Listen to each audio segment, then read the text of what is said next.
Well, here I am back home again. OCTA's all over. Didn't win any individual awards. Got an ensemble award for the production, Escanaba in the Moonlight. I got my hair cut,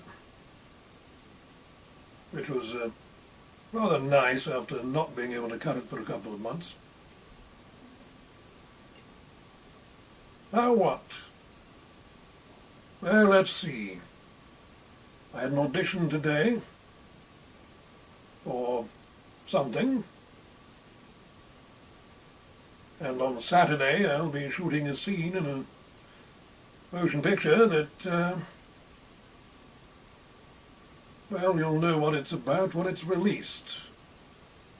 As the joys of production, at the moment at least, can't really say anything about it other than I'm doing it.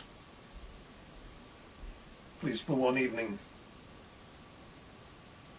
I don't have a huge part. I like to think it's important.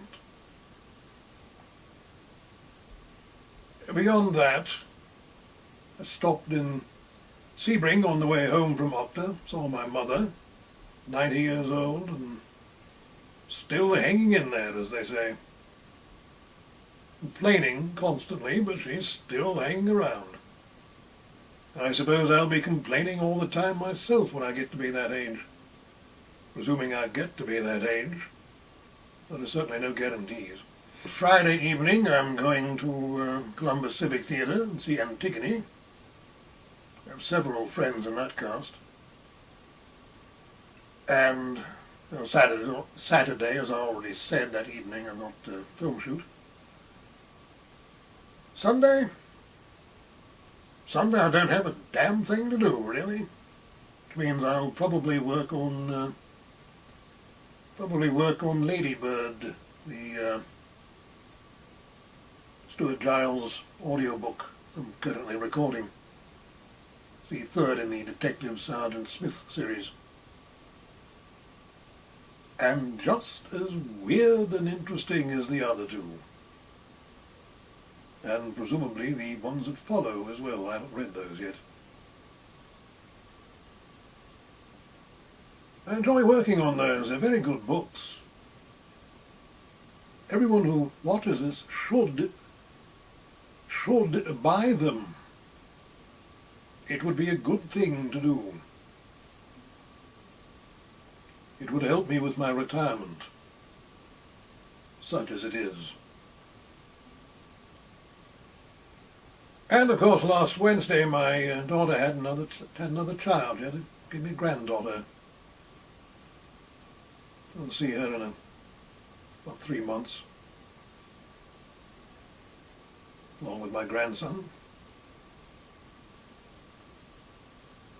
I always enjoy that.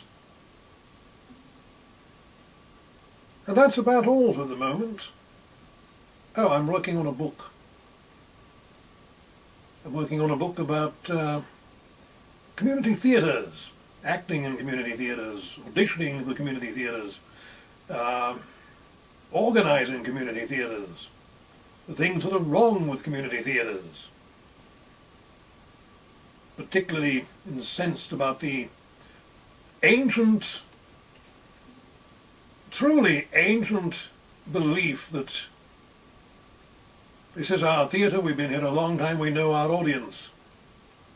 Well, it's nice if you know your audience, but the problem is your audience is getting old.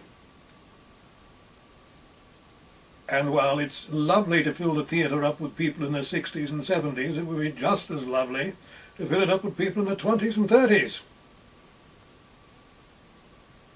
The people in their 20s and 30s will give you the advantage of being alive a lot longer than the older ones. Don't just cater to the old people, cater to the younger ones too. You want them there. You don't want to drive away potential long-term customers just to make the existing ones happy. You want both, really. Do something odd, something experimental once in a while. Who knows? Might work out to the long-term benefit of everyone.